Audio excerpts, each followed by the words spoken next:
ప్రభువులో ఆనందించండి, మరలా చెబుతాను ఆనందించండి. వాస్తవానికి పౌలు మహాశయుడు చెరసాలలో ఉండి ఆ పత్రిక రాశాడు.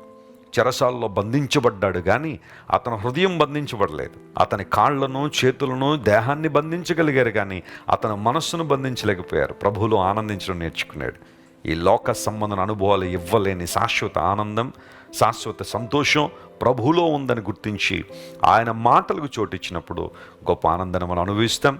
ఈ వాగ్దానాన్ని రోజంతా క్లెయిమ్ చేయండి. నీ దేవుడు సైన్యములకు అధిపతియగు దేవుడు.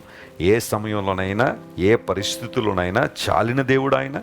అద్భుతాలు చేయగలిగినవాడు కనుక ఆయన వైపు నీ దృష్టి నిలపగలిగితే ఖచ్చితంగా మహోన్నతమైన కార్యాలను చూస్తావు. అలాంటి కృప దేవుడు మీకు దయచేయనుగాక. ప్రార్థన చేసుకుందాం. ప్రేమగల మా తండ్రి, గొప్ప దేవానికి స్తోత్రాలు. ఈరోజు మీరు మాకు ఇచ్చిన ఈ వాగ్దాన సందేశాన్ని బట్టి నీకు వందనాలు. దైవజనుడైన ఇర్మియా జీవితంలో ఒక అనుభవాన్ని మా ముందుకు తీసుకొచ్చారు. నీ మాటలు అతడు భుజించినప్పుడు ఆ మాటలు అతనికి ఆనందాన్ని, సంతోషాన్ని ఇచ్చాయని వాక్యంలో మేము చూసాం. ఎందుకంటే నువ్వు సైన్యములకు అధిపతి అయిన దేవుడు, మమ్మల్ని పేరు పెట్టి పిలిచిన దేవుడు కనుక నీకు స్తోత్రాలు. నీ పేరు పెట్టబడిన జనాంగంగా మమ్మల్ని సిద్ధపరిచావు ప్రభువా, నీకు వందనాలు.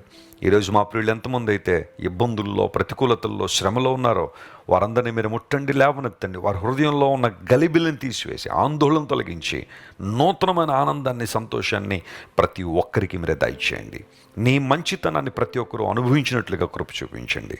ఘనత, మహిమ, ప్రభావం నీకు మాత్రమే ఆరోపిస్తూ యేసుక్రీస్తు వారి అత్యున్నతమైన నామం పేరిట అడిగి వేడుకొనిచున్నాం తండ్రి.